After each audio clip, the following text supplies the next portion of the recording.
We are here and I am excited.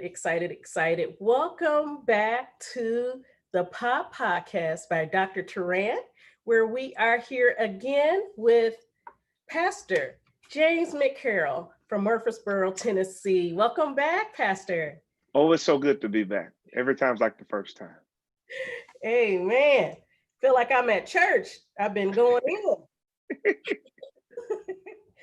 All right. Well, again, welcome back, you all, to the Pop Podcast. And we are again, and I always say this because I spend a lot of time making sure we have the best of the best guests, and we are in for another treat. And today we're going to be talking about our ongoing discussion about servant leadership. And even though you may possibly, if you're listening to this for this first time, you're probably saying to yourself, okay, um, how much can we talk about servant leadership?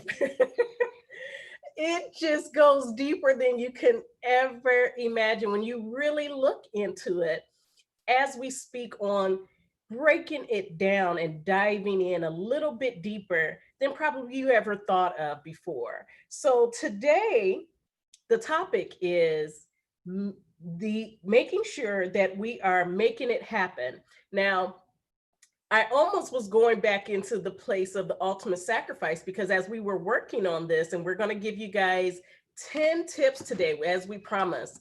Uh, and it really just shows, Pastor, where my mind is with this because even as I was thinking about making it happen, I was still thinking about the sacrifice, right? From Yeah. the recap from last time. So, again, for those that haven't been listening, if you're just joining us today, we have been having an amazing time. And so, just to recap a little bit, last podcast, last Friday, we were talking about the ultimate sacrifice. And what does that mean when we're talking about servant leadership? What is going on with someone when we are saying they have to be of service? They are leading by serving, and it takes a major sacrifice. And a Yeah. lot of people don't get that. They like the idea of servant leadership just in its very general state. And as a lot of people can visualize, when we're talking about even the iceberg, we're barely able to feel the chill on this Yeah. because it's so much deeper. Am I right? You're exactly right. Exactly right. So today, I just want to let you guys know we did promise, as I said, 10 tips. We're going to break it down because this is part one of making it happen. And with this, we're going to start off with the first 5 steps that we want you to take when it comes down to how to actually put into action what it means to be a servant leader. And we want you guys to really open your minds and hearts as we delve into this, because again, this is the POP, which stands for the pursuit of peace. And we're taking you through a journey where you're actually able to question yourself. And so, Yeah. Pastor and I really studied this immensely and really began to look at what is the biggest takeaway, because Mhm. we want you to be able to come away from this saying, not only do I know the basics of servant leadership, not only do I know the depths that it may go, but I know what sacrifice is being shared as, best practice. But at the same time, now I need to be at the place of making it happen, which is why it's called the session today. So, Pastor, one of the things that we worked together on was looking at down the pillars of servant leadership. And that's how we were able to come to our 10 steps that we're going to share. So, the Yes. first we're going to talk about is a question. We had a question, and I want the pastor to really lead on delving into this and getting us going. Is we want you to consider these tips in the form of a self check. And I'm always big, as I said before, I'm big on a self check because you have to really realize where your baseline is so that you can know how to build, how to grow, what areas and opportunities you have to enhance your skills and abilities. So, the first question, jumping right in, is who or what does my spending who or what does my spending say holds the more value or the greater value in my life? I'm going to say that again, and then I'm going to want you to take it away, Pastor. I got Who or what does my spending say holds the greater value in my life? Where could we be going with that when we're talking about do a self check and servant leader? So the first thing when we talk about personal character, most times we love to give more grace to ourselves. Hmm. In many cases, so that we don't really look at the most candid version of where we are. And so, with that being the case, we wanted to look at personal character and the other value or the other pillar of moral authority. So, in essence, what happens is in this question, you begin to allow not your personal perception, if you will, to be the gauge, but you give stranger feedback privileges to your finances or to your time, because you can spend money, you can spend time, you can spend energy. And so you allow those things, those objective things, to give you stranger feedback as it pertains to where you really are. Because it's easy to say, hey, I love my family, but then when you look at your budget and you see how much you spent on your family versus how much you spent on yourself or your friends, then it's a different story. Or you may say, hey, I love Jesus. I love worshiping Jesus. But when you look at your time and you ask your time that question, your time gives you a totally different answer. So we wanted to make sure you had a space to, again, give stranger feedback as it pertains to your personal characters, feedback that wouldn't allow there to be a personal bias, if you will, very objective feedback, so that you can look within and say, okay, when it comes to what I really value, Jesus said it best in Matthew 6:24. He said, where a man's treasure is, there his heart is also. And Mhm. so when you watch your treasure and watch where your treasure goes, it's usually following your heart's truest desire.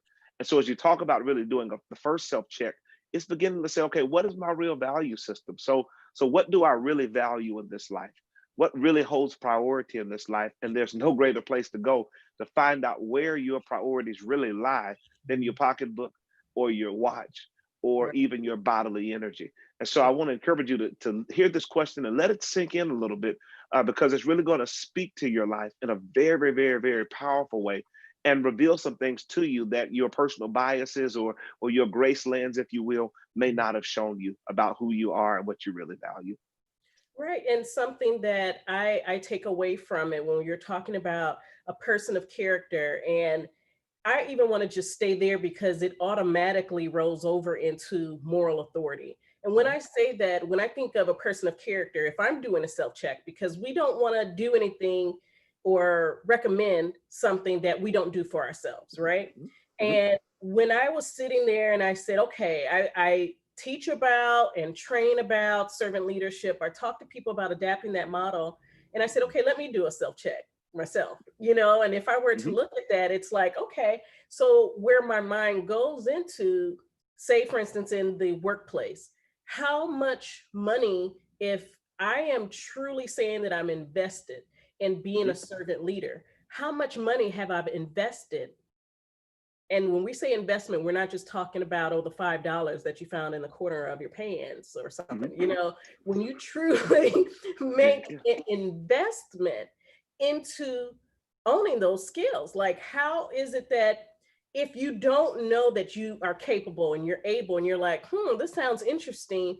Mhm. I want to take on and I want to adopt this style of leadership because it sounds amazing. It sounds like we're getting results regardless. Yeah. And it's like, okay, well, how much money are you putting aside Yes. to take the trainings to do that? And then even on the home front, if I am being a servant leader in the home, Yes. whatever roles you subscribe to in the home, whether you're there by yourself, whether it is that you're there with a partner, with a spouse, regardless of the situation, then the question then begs, okay, well, how much have I put aside into savings Yeah. to make sure that I could take ownership of making it about, you know, I value my family, I value our growth. So I want to Yes. be able to invest a certain amount of money, even those that are, I'm sure you hear of it of different ministries where it's the singles ministry, for Yes. instance. And it's like, okay, if you're going to adopt sort of the traditional beliefs in the church, it's like, okay, well, how much money have you laid up aside for the Yes. family that you want? Where does your money say your values lie? Yeah. It's you're exactly right, Doc. It's asking the question, who else is in my budget? So if I'm seriously a servant leader, then again, we said last week we serve God, or the Mhm, weeks past we've served God, we serve our neighbor, and then we serve the audience that God has created us to serve. mhm, And so, how many other people are in my budget? right. And like yourself, I have to look back at this before we did this and say, okay, let me allow my budget to talk to me. I have Yeah, a wonderful app called Mint, and it kind of walks through and categorizes all of your spending. And yeah, I was like, okay, if I'm serious about health, what does my budget say based on where I eat, right. as far as what that seriousness is? But when it Mhm, comes to serving others, really asking the question, who else is in your budget? yeah. If they're not in your Your wallet. budget, there's a good case they may be on good. There may be a good chance that they're on your agenda, Yeah, but they're really not in your heart. right, right. That's it. That's a whole. Your And investment. Your investment speaks to your. Uh, absolutely. And when you your talk values. about values, because that's what we're talking about when we're Mhm, saying it covers people of character. And you mhm, having character, it's not just saying you have a character. You mhm, have the character that mhm. allows you to think beyond yourself. It Yes. even actually, and I don't think that we identified this, but in some degree, it actually has a little bit of foresight in there.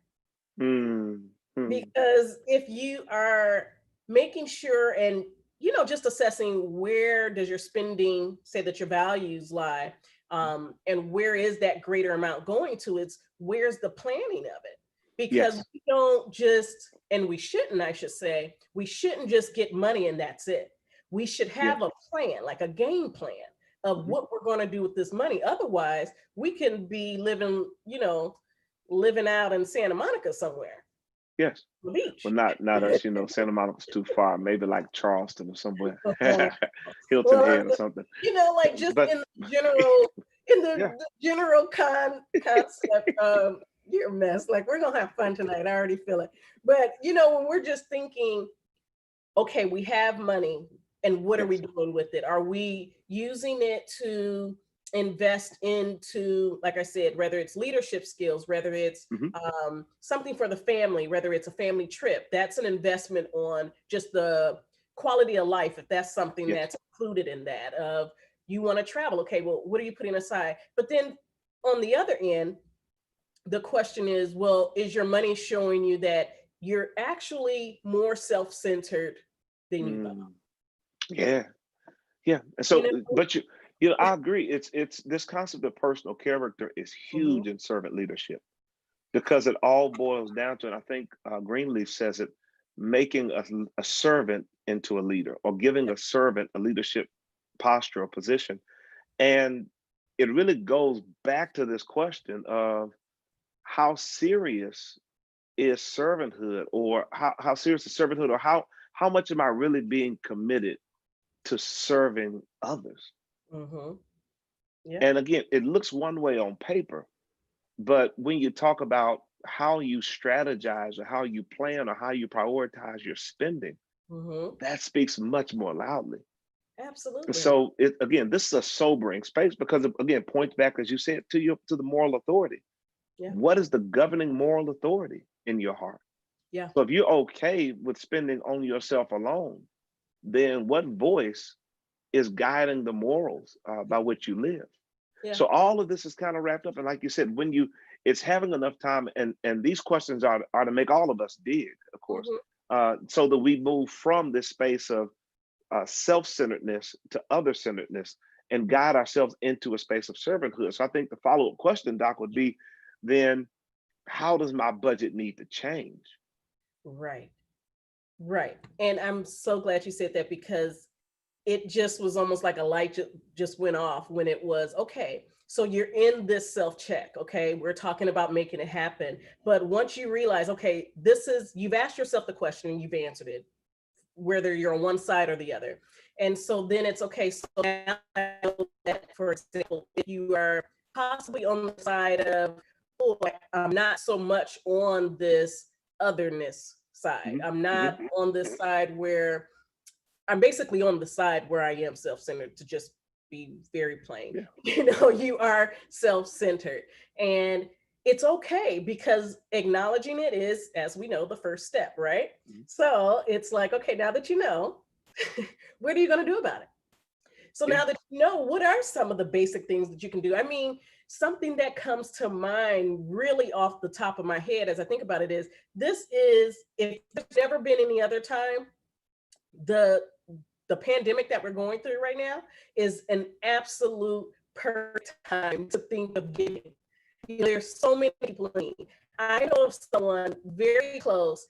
She is amazing, and I'm going to make her watch this if she's not watching it now, just so I can let her know I did brag on you. I just love sometimes when I'm connecting with her and she's like, oh, let me call you maybe like a half hour. My neighbors need help with their groceries, like bringing in their groceries. You know, like it may not be all about the monetary money. Yes. It's about the value, what are your things that are valuable to you. And money should not be what's most valuable to you. It should not be your only currency, the dollar bill. Yes. But what is it that you can give as a sacrifice? Yeah. What can But you sacrifice, even if it's just your time, yes. right? Yeah. So one of the things we do on the Wednesday night check-ins Mhm. is the first question we ask is, what do you have to show heaven as a return on investment for the new mercies you were given? Yes. So if you're serious about serving, at the end of your day, you should check the ledger, if you will, of the Mhm. day, and really ask, how much of my day did I spend serving others? And Yes.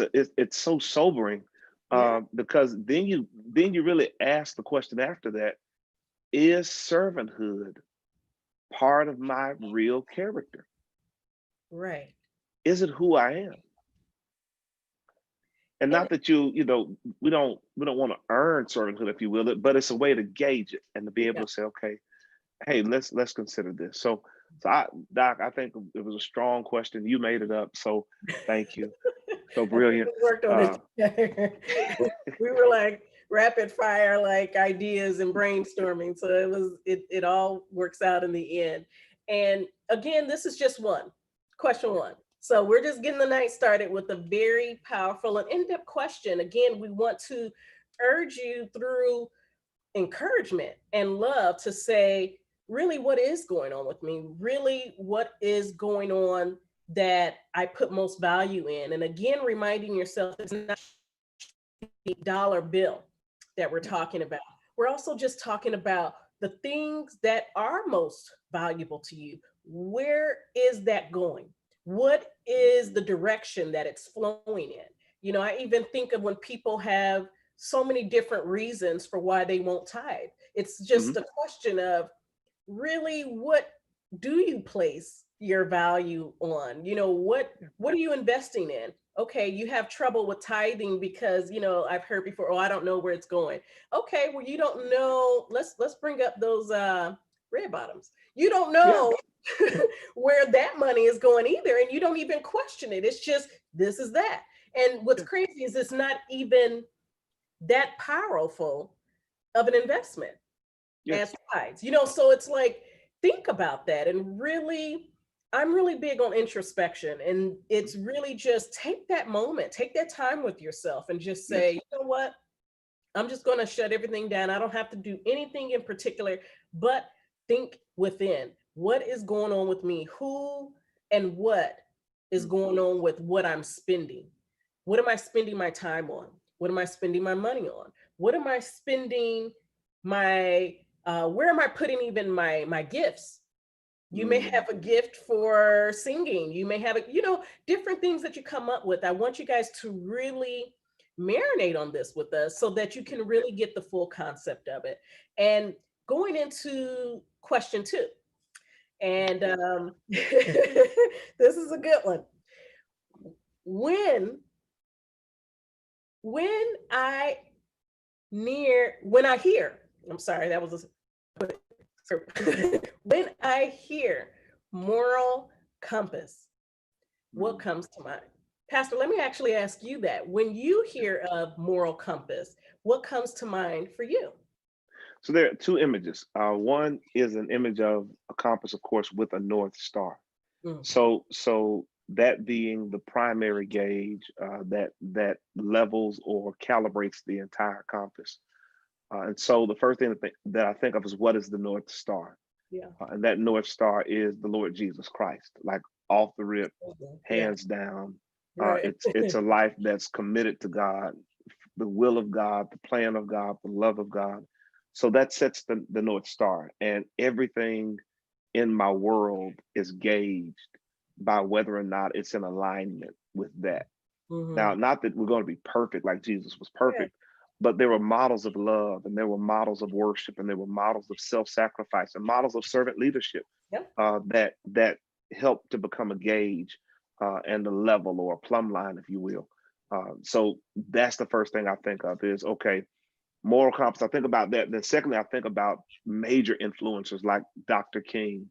I know he's Mhm. like the main guy, but Yeah. Dr. King, or even people like a Barack Obama, or people that followed what they believed was the best version of their calling as it pertains to how God had called them to serve. Yeah. And we're bold. We're bold in that regard. A Harriet Tubman, or um, uh, person like an FDR, Hmm. major figures in our society that saw this opportunity and went after it. Yeah. And I think that's really what sticks out to me is, number one, Jesus, and then secondly, those that said, you know what, I'm going to follow this model God has given me through Christ, and I'm going to let it guide my life into my own purpose. So Hmm. that's kind of what I think about. Yeah. Yeah. And I really like that because a lot of people, at least when I've been in my therapy practice, when I try to describe it, some people know, like you said, like the North Star, they refer to that. Then some even talking, I begin to more regularly refer to, where's your anchor? Who's your anchor? Mm, Where do you come to feel is your baseline, where you find peace, where you find a centeredness to be able to answer some of the hard questions. A lot of people, regardless again of their spiritual beliefs, backgrounds, religions, they get to a place where it's just in us, it's a part of us. yeah, To when things are going wrong, we need to, however we do it, come to a solid ground. We need to ground ourselves. And wherever we ground ourselves, where we are spiritually in that moment, is usually that place of looking for that moral compass. How do we answer the tough questions? How do we decide, what we're going to do in very intense situations, right? And so I like when you were just talking about being very sure. And we're not here to like really put anybody in any particular place. But again, when we were talking about making it happen, I would want to even challenge people to say, okay, so you know what a moral compass is now. Got it. So what now? Or, man, I've been living my whole life and I still don't have a place where I really spend time knowing what that moral compass is. I sort of just sift through whatever seems right in the moment, as yeah, opposed to really getting down and serious with yourself. Again, we keep talking about you need to know yourself, because when we're talking about a moral authority, because this is the one that it refers to a lot, right? We are looking at, okay, well, if the wind blows, which way will you go? mm, And if it's whichever way the wind is blowing, then that yeah, pretty much tells you you don't really have an identified almost relationship or clarity, point of clarity with a moral compass. It is, whether it's God, whether it's like you said, whatever people are believing in, but who do you go to yes, center yourself? Who do you go to? Because it's hard for you to lead anything or anybody if you don't know what ground zero is for you. yes. And it's troubling to know that people go there. But I want you just for a second to not only tie in the concepts that we're thinking of and speaking of in regards to moral compass, but let's go back just a second to when you were talking about your Wednesday nights Mhm. and talking about your return on investment. And when we're talking about a moral compass and challenging people to basically like fluff it up, what are we doing here? Dust off anything, just really get to a place of where you are and you're actually saying, well, what is my return on investment? What are some of the things that you talk about in your Wednesday night check-in? So the biggest thing on Wednesday evenings is to really help people, like you said, to use your word, become introspective. Mm-hmm. And so everything is centered around this concept of my life shouldn't just be lived haphazardly. Mm-hmm. I'm brought into this earth, I'm sent into this earth by God to fulfill a purpose and an assignment. Mm-hmm. But that assignment is only fulfilled as I have a series of disciplines around me and within me. And so Mm-hmm. it's more than just, hey, let me wake up in the morning and see what this day brings. It's creating these areas of boundaries and these areas of discernment and these practices that can be brought alongside you in the day and be transformative and adopted into your heart so that now you don't just see through the same old lens of let me just do whatever, but you see through a very strategic lens, a very planned lens, a very structured lens that will make you more productive. And so going back to the moral compass piece, it's always the productivity is the compass, if you will. Mm-hmm. So it's this concept that God did not make me to be fruitless. Yeah. God made me to produce fruit. Jesus said, and this is the Father glorified, that you bring forth much fruit.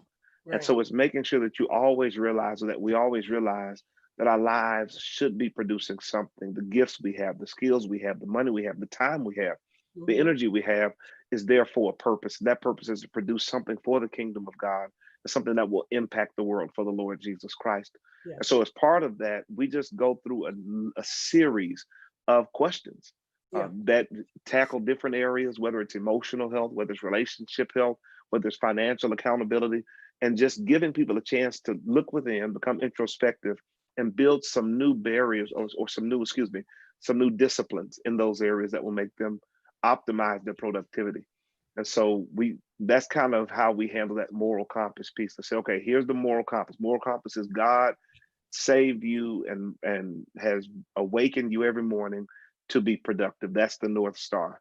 So as you hear the conversation, you determine either whether you're on track and on course or whether you're off course and you need to make small adjustments to be more in alignment with what you were called to do and become. I really like that. Something that comes to mind as you were speaking was looking at, okay, you have to work on this and you do this every Wednesday, correct? Yes. Hmm. And one thing that I know about habits is that it takes a little while. Yeah. And so, to be honest, I get really a heaviness, I think is the only way that I could describe it. Hmm. When I think about even what we're doing here with sharing with people how to adopt, a character, how to Yeah. adopt a moral authority. Like you said, how to look within to really see how can I really make an investment in my relationship with God, but my purpose and what it is that He would have me to do. And I began to think, hmm, people may believe that just because you attend one Wednesday check in, they listen to one podcast, they listen to one inspirational message, they listen, they sort of, even especially during this time, they sort of church hop from Hmm. Yeah. Yeah. the inside ministries. Yeah. um, But it takes time. It takes a lot of time for people to build a habit, and they don't know that. Like you may experience it from, okay, Yeah. I'm starting a new workout or I'm starting a new meal plan, and it takes a while, and you have those temptations to go back to your baseline. And Yeah. even though my mind is going what seems to be like off track a little bit, Mhm. I someone is listening to this or watching us and they're in this space of, okay, I'm really feeling motivated to move forward, guess what? It's not just going to take this in the moment motivation. Yes. It takes hard work. It takes hard work. It takes time. Talk about an investment. It takes time to Yes. sit and study the word of God. It takes time to study, a new vocation, to study, okay, I want to be a servant leader. And these are all the Yes. reasons why. I heard it on this podcast. And also I read this book, da da da da da. But it takes time. And I think I had did a message on this where it takes about, I think it said 9 weeks or more.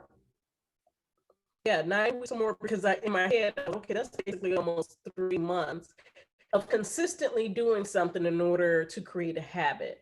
And Yes. I just want to put that out there, because when it's all said and done, you can't just pick it up and drop it off. Take your little bite. This is not Trader Joe's, Whole Foods, where you get your little sample and you keep it moving and you don't have to invest in the actual product. You actually have to Yeah. invest in this. You actually have Yeah. to take the time to do it.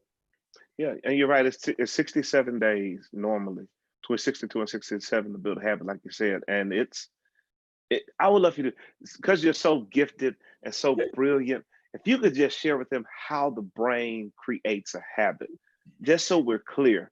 So the brain doesn't create habits from watching one podcast. Could you talk about that? No, no. It's so And I'm deep. I gonna want you to hear this. listen, and I'm gonna say it really plain so that people can understand this, because it's the same thing when we're talking about people that work with. As I was speaking to you earlier in regards to addiction, Mhm. getting out of that habit where you're actually progressing through recovery. Now, this is, and I'm going to say it again in the most simplest terms ever. So, when you do something, that's just it. You do it. It's just as if something is going in one ear and out the other.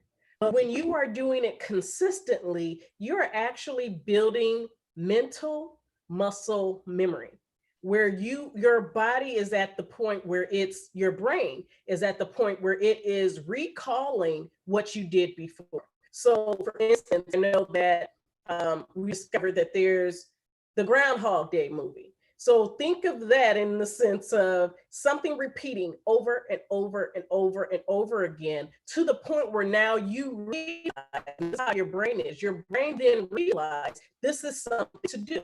It then is building synapses to actually create the pattern to shortcut it, so it doesn't have to do it so quickly. So basically, it's just as if you have it, I'll take it even simpler, brushing your teeth.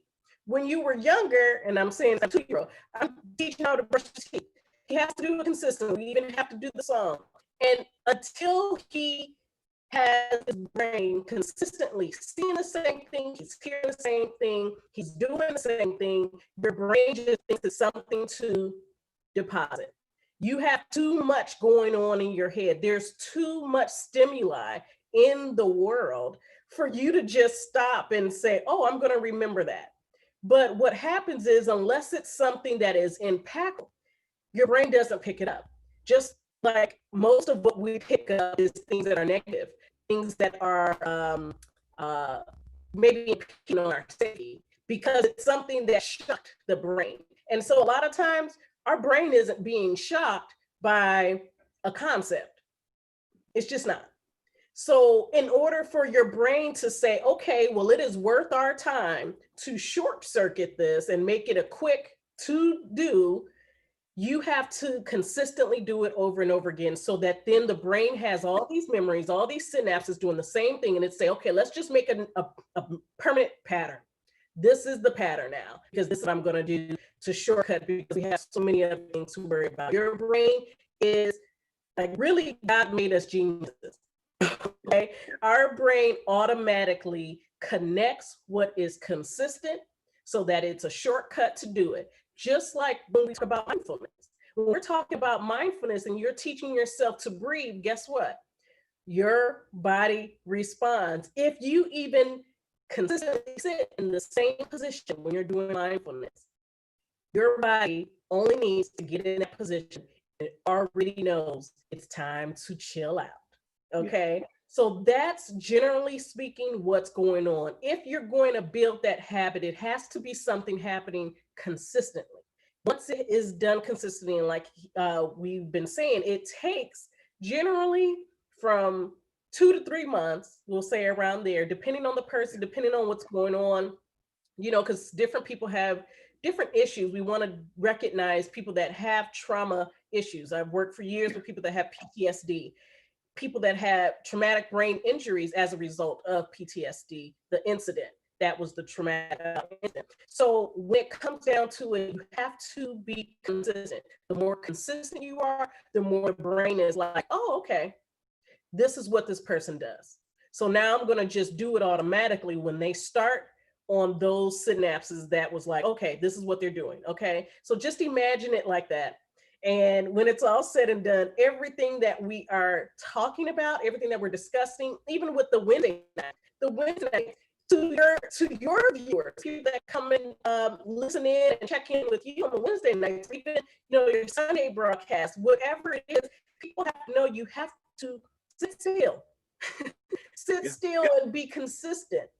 If you want to learn and reap the benefits of whatever is being discussed, that's where it is. The reason why people end up out of the space of peace, out of character, out of moral compass, like that space, no matter how much they want to, they don't sacrifice time and the commitment to discipline themselves long enough for the brain to also say this is that, because otherwise it's like okay, and That's such a strong point, yeah, because it says to us that our brain will take its cues from what our character tells it is important. absolutely, And absolutely, so if you walk by a store and you see shoes on sale and you can keep walking without it affecting you, then your character has told your brain this doesn't rank that high of a priority. But yes, if you walk by that same store and you say, I got to go in here at least 2 minutes, then it may be an indication that your character has told your brain to make this a priority. And here's the coolest part. Whatever your brain says is important, it will convince your pocket to follow. yes, So yes. so it's so heavy. So you're literally hardwiring your character, and This is your brain picks why, up on it and says, okay, if this is who they are, yeah, yeah, so we're going to just follow basically who they told us they are. right.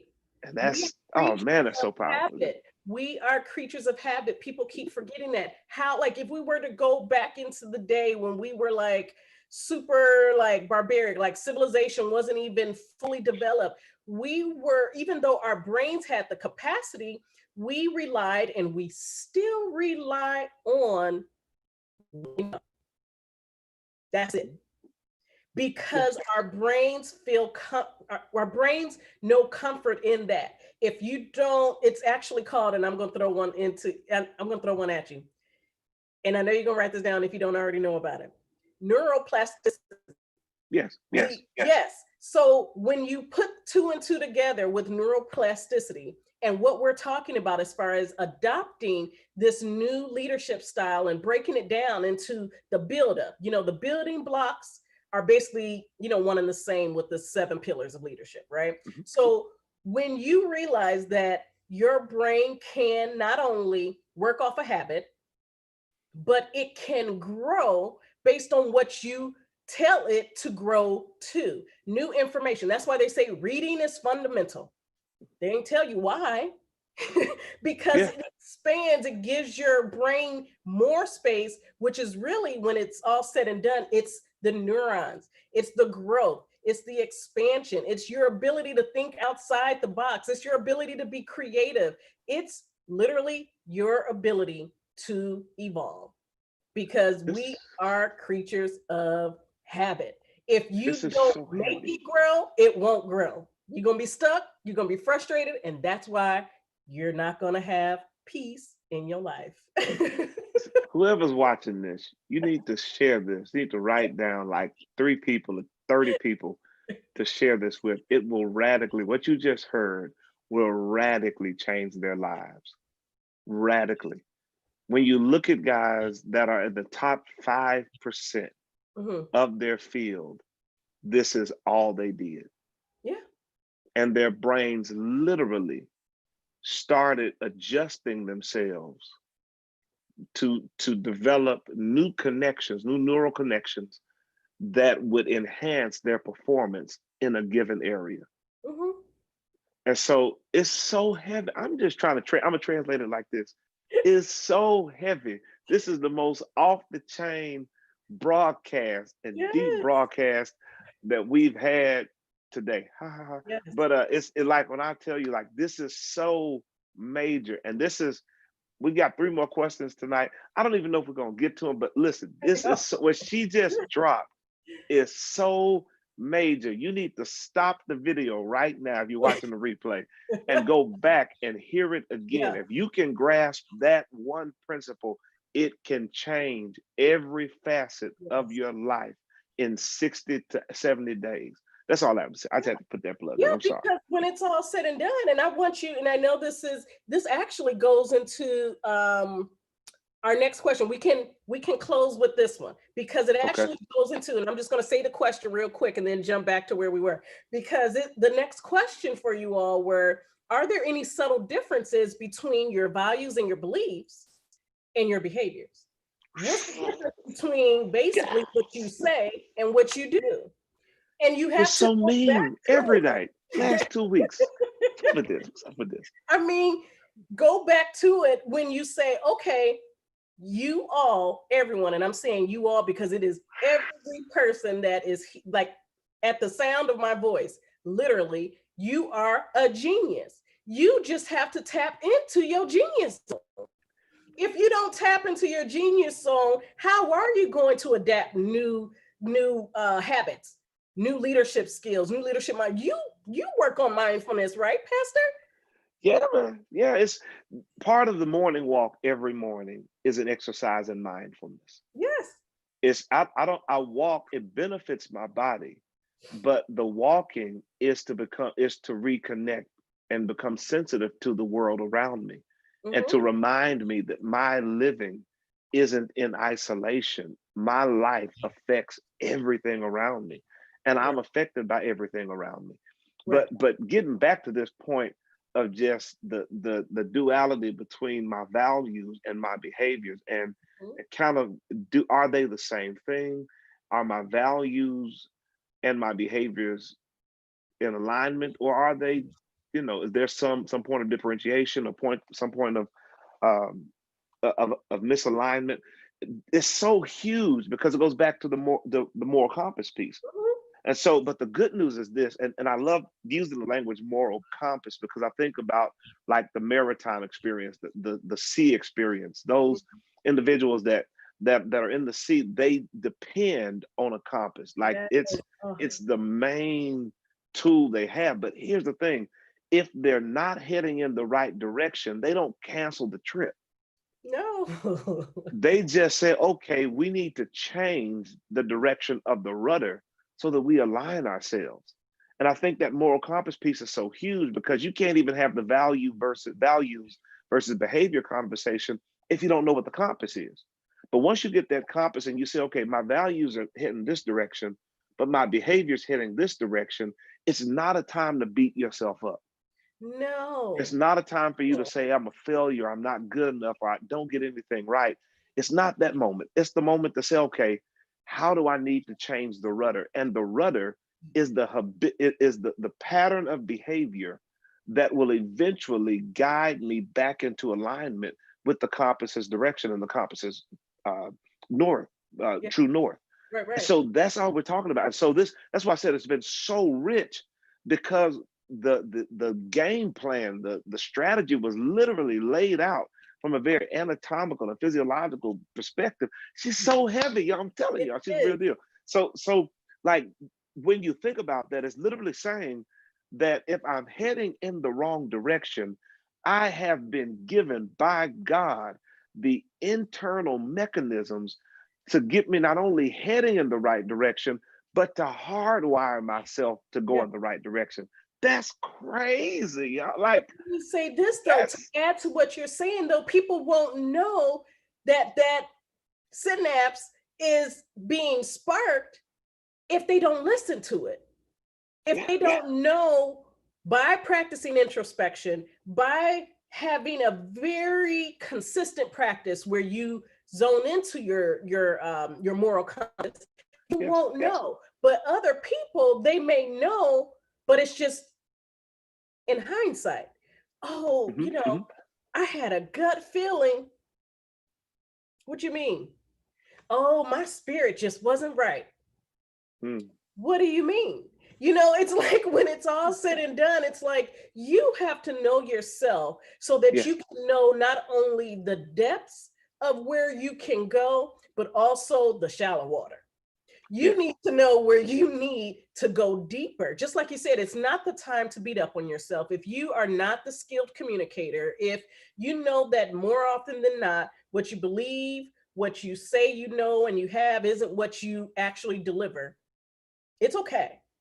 Recognizing it is the first thing. Yes. The next step is to do something about it. And Yeah. when we're talking about, well, what can you do about it, when we're, and even just to encapsulate these three, the person of character, moral authority, and skilled communicator, right? Mhm. If you say, okay, I do need to get better with my communication, I've heard that before, or I felt that before, or I'm always getting into some situation with somebody, it's like, Mhm. take notice to it. It's not always the other person. And even if it is, you played a part in that two-way conversation as well, right? Yes. So it's Yes. like, don't beat yourself up.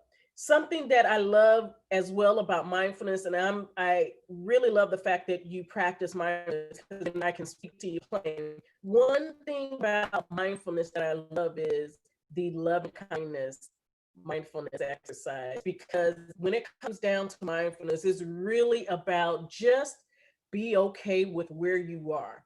Recognize Yeah. it. That's like the first step. Just recognize it. Don't own it if it's not meant to be owned. If it is meant to be owned, okay, then do something about it. You don't Yes. just sit there and toil over it. Again, this is the Pursuit of Peace podcast. We're Yes. getting to the place where you can really begin to dissect where you are and where you can be growing into. And I'll say where you grow into. And even with the bounce forward, we're not talking about even people, when people say resilience, they think of a bounce back. Hmm, It's like I'm hmm. trying to get people to, and that's another thing too. Be careful of what you let in, because you can be Mm. telling yourself the whole wrong story. You hear so much in pop culture on TV and things like that, but when you're talking about being a skilled communicator, a person of character, someone that leads with the moral authority, you need to go to that moral authority to know whether or not you need to step into that store and buy those shoes, Yes. or go Yes. ahead down to the mission and donate that money to somebody's soup kitchen, Yes. for example. But that goes back to how you identify the the North Star. Yeah, And so many of us don't realize that the more you give something time in your life, the more it has a chance to become your North Star. yes. So if you're watching a bunch of reality shows, for an instance, and you're seeing the drama there, over time your brain begins to say, okay, maybe this is the North Star. If you're spending your time in the Word of God, then the biblical models and biblical principles become your North Star. Whatever Mhm. you give time and fellowship and energy to, and you give access to your heart, Yeah, will eventually become your North Star. yeah, And so you want to be very careful with that. And the best way to identify, and if you're saying, okay, well, I want to identify a mentor. So in a certain area you want to develop a North Star there, the yeah, best thing to do is really ask the question about the fruit that's birthed from yeah, that. yeah. And so before you identify and adopt a North Star, you want to say, okay, what does the end game look like? Mhm. What's Yeah. actually being produced from that? Because again, the goal is to be productive. The goal is to be productive in a way that's godly and honoring God and serving others. So Mhm. you want to really ask, does their end game honor God? Yeah. Does it serve others? And is it productive in a way that is in alignment with their God given purpose? Right. And because eventually, whatever you make your North Star will be the forecast of your personal production. Yeah. Let me say Yeah. that again. Whatever you make your North Star will be the forecast of your personal production. So you're going to end up producing what they produce in essence. Yeah. And And that so, yeah, goes back to exactly that question. And I like that you repeated it. Y'all need to do the playback if you missed it, because he said it twice. But when it comes down, when it comes down to the difference between what you say and what you do, that's where that is. Because if you aren't connecting or showing what you feel, or maybe you've at some point said, yeah, this is my North Star, oh, for example, oh, I'm a Christian and this is what I believe in. Okay, but if you aren't living the Christian life and walking and talking as Christ like, then you have to then ask yourself, is that one, the moral compass that you are subscribing to? mhm, mhm, Two, well, there's a couple things, but two being, okay, well, if I'm not there and if my behaviors aren't an example of that life and what I'm saying is my moral compass, then I need to, again, go back to the cross, basically, and really just yeah, lay it down and figure out, okay, so where am I? How do I strip my needs and that self-centeredness away so that I can be more readily available when I am mm, being led? Because just because you have that compass and you have access to it, doesn't mean that you look at it. Doesn't mean yeah, that you use it and allow it to guide you. Like you said, you can be out there in the deep and not look at the compass and just be wandering. mm, And that's not where we're wanting you to be. As the pastor said, you are telling people, okay, get in the boat with the purpose, yes, so that your moral compass can guide you to that. yeah, Don't just be frivolent with your time. Just don't live to exist and that's it. You have to live a life that's on purpose. And yes, something that came up when you were talking also was just, when it's all said and done, these self checks are also daily. yes, Every day you need to spend time with yourself and with your moral compass. And for us, it's God. That's the yes, moral compass. That's who we go to every day. And again, it's not just about, oh, I'm upset and I know if I pray about it. It's like it's becoming this thing about, well, pray about it. Oh, no, it's really the relationship, yes, to where every day you are connecting and allowing your moral compass, that you're allowing God to really yeah, lead you. And that's absolutely. that to me is even the servitude in that. And I know that we're coming short on time, but there's a servitude even in leading a moral compass, because you can Yes, still lead and again have it in your pocket for when you need it, as yeah, opposed to, again, when you get up in the morning, you go to your moral compass to say, well, for us it's like, Lord, what will you have me to do today? yeah, What you want me to do, and living on purpose. And that's what it's yeah, about. And something that I wanted to say, I always try to really bring it together for people. We covered, and I want to just encapsulate this again. As we're on this self check, and we do have 10 total, even though we didn't get to 10. We have 10. we're We getting there. have We're 10 getting there. total. But I'm going to give you guys the notes on the top three that we discussed today. The question for your self check is, who or what does my spending say holds the greater value in my life? Mm, And that is addressing being a person of character, leading with the moral authority, and putting people first. The second one is, when I hear moral compass, what comes to mind? And that's really just having you have that inner dialogue. Again, we've been speaking a lot about introspection. That's where you have introspection with yourself, just a reality check to say, well, what is and who is my moral authority?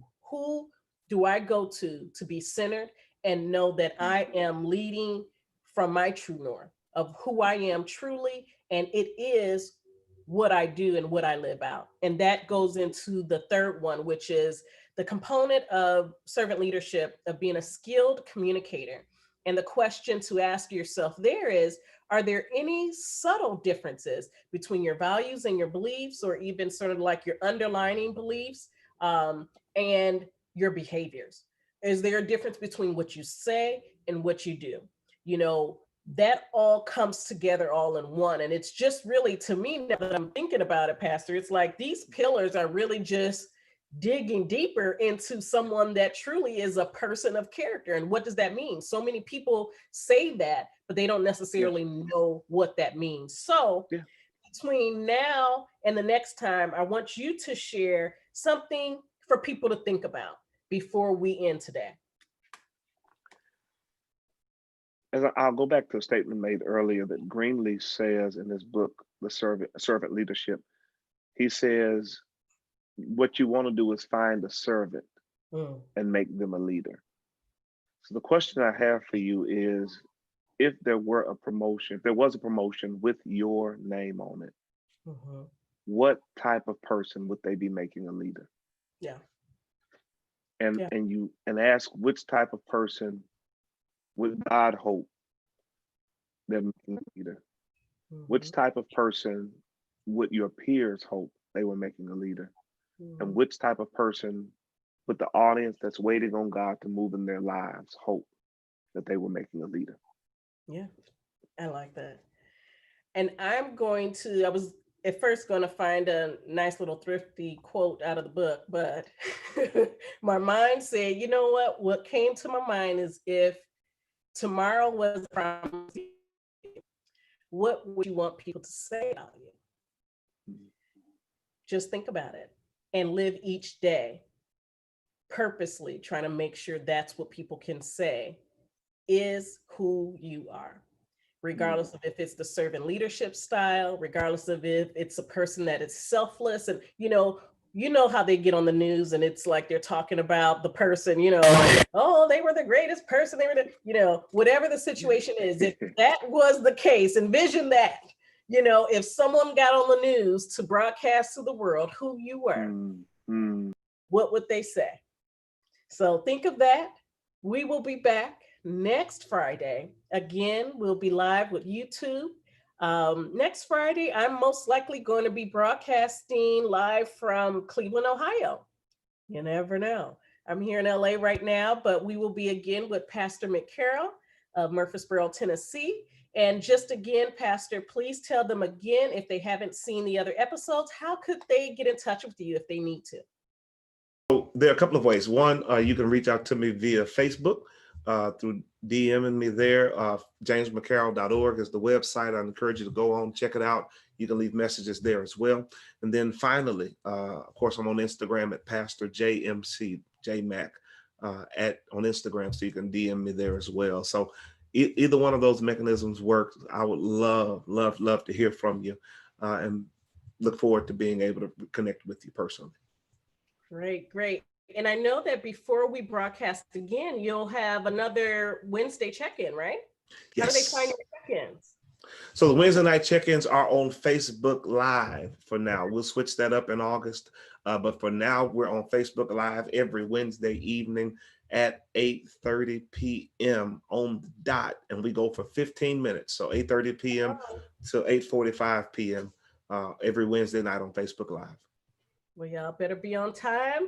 Jump on in there, get that check-in, and remember, build that habit or it's just going to go in one ear and out the other. You make the choice. So if you have any questions, you want to reach me, or even if you're wanting to be a guest on the Pop Podcast by Dr. Teran, you can send me an email or actually get connected with me on my website. It gets to me quicker, www.officialspconsultinggroup.com. Again, you guys take care.